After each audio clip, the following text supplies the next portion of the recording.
I was at the annual owners meetings, and John Lynch spoke first. Kyle Shanahan spoke second. They spoke on the same topic. They had totally different messages, stories, the whole thing, expectations, hopes, dreams. I mean, John Lynch made it real clear. Brock's the guy. He's special. Doesn't matter. He's only started 8 games. Doesn't matter. He blew out his elbow. He's special. He's the guy. And that's it. Kyle the next day is like, we're putting that on hold. If he hadn't blown out his UCL, it'd be one thing. We're putting that on hold. And right now, Trey Lance would have had just as good of a year, and I freaking love Sam Darnold. So I'm open-minded. 2 very different messages. And now we're hearing that the Niners are fielding calls, Trey Lance, and it makes me wonder who is fielding the calls, and are these 2 on the same page? Is John the one being like, we should do this now, while Kyle's like, I don't know. It just felt like that when I see this report and I think of how they spoke 3 weeks ago. It makes me wonder. They act like they're always in lockstep, but organizations don't work that way. And we always have so many questions about their quarterback plan. Is it because there's 2 plans in this organization? Yeah, I don't think they are in lockstep. And let's go back to history and what we know for sure. Let's not speculate, but let's walk through the timeline for a second. So Jimmy Garoppolo comes here. We know for sure that is a John Lynch decision. That's a John Lynch production.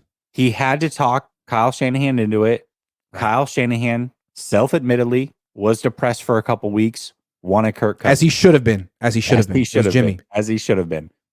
So then, when they are going through the process of drafting Trey Lance, John Lynch is asked about what makes this, something along the lines of what makes this process different than 2017.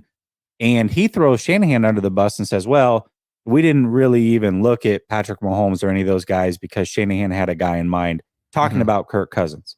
So there's 2 discrepancies when it comes to the quarterback position. So then when it comes to drafting Trey Lance, and not to, real quick, Kyle's the one who fell out of love with Jimmy. John loves Jimmy. Right. Always has, always will. Just want to keep going. Well, yep, 100%.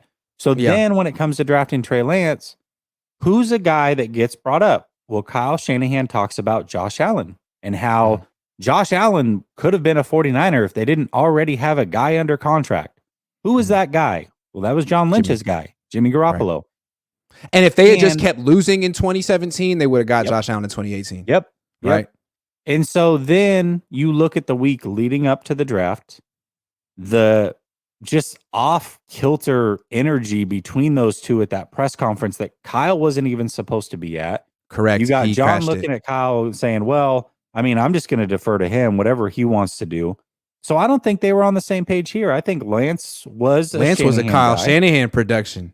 Yes. Exactly. And so now you've got... And he was pushing Lynch. John Lynch's guy out. Oh, 100%. And not only that, though, now you've got John Lynch saying, this guy's a bust. Look at him. He can't even stay healthy. He better stay healthy. He can't even stay healthy. Right. So it's like Kyle and John.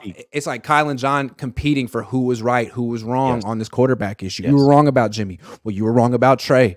Okay. Can we both agree on Brock? Well, not necessarily. I could see, theoretically, John being very excited about Brock the way he was about Jimmy, since they're very similar, and Kyle being like, well, actually, a lot of it is me and Christian and Debo and Kittle, and that's true. So I could just see that. So doesn't mean that they won't trade Trey, but I feel like one person in this organization is probably a lot more gung-ho about it than others. And I don't know if he's the most powerful person in the organization. He's very powerful. He's a Hall of Famer. He's smart. I wouldn't want to have to go toe-to-toe with him, but he doesn't necessarily have the final say here, so we'll see. Well, he's also very connected with media. I'm just saying that. Who do you call when you're offering a trade? Ghostbusters. You're that true. So Ghostbusters really makes the decision. Pretty much. But who do you call? You call the general manager. John Lynch is the one fielding the calls. So he's going to Kyle and like, man, we can get a second for your guy Trey right now. Like, I'm telling you, he's a bust. Yeah, here's a scenario. John's like, hey, Kyle, we really need to trade Trey right now. Kyle's like, I mean, if you can find me an offer that blows me away, okay. And John's like, Bet. Give me 8 days. And he's working. And Kyle's like, Mhm. it's not that great. So I think if you want Trey Lance on the 49ers, you got to really believe in Kyle Shanahan right now. He's the Yeah. one who brought him here. He's the one who has to stick up for him and fight for him to stay here. Don't try to pivot and be like, you know what, I like Sam Darnold just as much. Don't do that, Kyle. Have some conviction, because if you don't, the guy's going to be gone in like 8 days. Well, Kyle. and let's try to look at it again. And a few weeks ago, or a month ago, whenever they signed Sam Darnold at this point, the point that I brought up at that time is, to me, Sam Darnold fits the Trey Lance mold a lot more than he does the Brock Purdy mold. He can rush for 500 yards in a season. He has a game where he's put up 84 rushing yards and 69 rushing yards. He has a cannon for an arm. He is, 6'2", 6'3", 240 pounds or whatever. Then you're looking at a guy for number 3 right pick. There you go. He's got that number 3 pick skill set. Yeah, I see what you mean. Yeah. I see what you mean. And then you've got 3 visits with DTR, who's a smaller frame, but much more athletic. Absolutely like Lance. Absolutely. I'm with you on there. I'm with you on all that. of it. Yes. So clearly the type of archetype that Kyle likes is not the Brock Purdy archetype. Doesn't mean, I'm not saying he doesn't like Brock Purdy or is not on board with him starting, but what did Kyle Shanahan say when they drafted Purdy?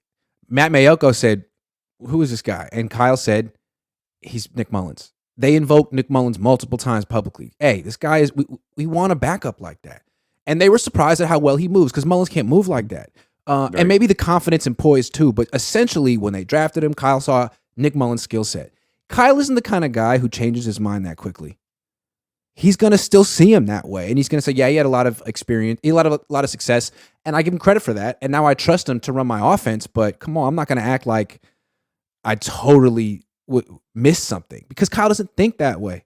Kyle thinks Kyle thinks his first opinion of someone is pretty much right on, which is why he makes snap decisions. That's why Sam Darnold. That's why, yeah, exactly. I also, though, I do think, and I don't want to take away from Brock Purdy and what he did. I think that Kyle Shanahan is impressed by what he saw. I think he was surprised by what he saw. And I think that's totally fair, but it's not his preference of archetype. It's just not. You can tell by everybody else that's brought in. Yeah. Yeah, I don't know. I mean, this is all just speculation. I could be wrong. I just remember how excited John Lynch got about Jimmy Garoppolo immediately. And it just seems like his personality to get really excited about Brock. Kyle Shanahan is super salty like me, and he is not moved quickly by quarterbacks. I mean, we know that. And if he ran out Jimmy Garoppolo, like he's like probably pretty skeptical of Brock, although you got to love Brock to a degree. So that's what I see. I feel like just two different natures. Lynch is maybe a little bit more optimistic or quick to, I don't know what the words are, but I just described it. I think there's a difference of temperament here. Yeah, and yes, it is speculation, but it's speculation with history. A lot. And we just walked you through the history. There's a reason for the speculation. We're not just speculating to speculate. Also, there's been a lot of speculation that there's been, disagreements between scouts and front office for years in this front office. And they always joke about it, Kyle and John. Are we friends? Are we cool? Am I still allowed to work here? But I think there's way too much smoke for that not to be. And also, who the hell agrees about everything? Nobody. Who the hell agrees about everything? Nobody. I don't know. Nathan Flores says, but yet Jimmy was still here and he was injury prone and mediocre, and they didn't give up on him. But 4 starts with those two as a running back. Shake my head. Banana Hands and Lynch. Well, it's tough when one guy wants to keep him, when one guy wants to get rid of him, and the locker room wants to keep him. I mean, I think Kyle's been trying to finesse the situation for 3 years, hasn't done a great job. Doesn't have a lot of finesse. That's the thing. John Lynch has finesse. Kyle has none. So it's tough. You know what I also find interesting? If Trey Lance is traded, like let's go down the path that he's traded. You're doing for Brock Purdy what you should have done for Trey Lance. If you wanted any chance of this kid panning out and not just throwing your draft picks in the garbage disposal, you should have gotten rid of anybody that could compete with him, take snaps from him, all of that. And now you're willing to do it with Brock Purdy, which is, I guess, nice because you'd be learning from your mistake, but you should have done it the first time. You should have known what you were getting into the first time. That's how you should have handled that situation. Chris Tellerico says Kyle doesn't care about popular moves. This regime won't win a Super Bowl with Purdy or Cousins, but Kyle wants Cousins, and all they've done is give him what he wants since he's been here. Except Cousins. They haven't given him Cousins. They didn't give him Cousins, so that's They didn't give who him we Cousins. wanted. Yeah. Although, I have a feeling he's going to get Cousins before it's all said and done. John and Tyrone Bigums hang out a lot. It says all day, every day. Kim, you just got to know that reference.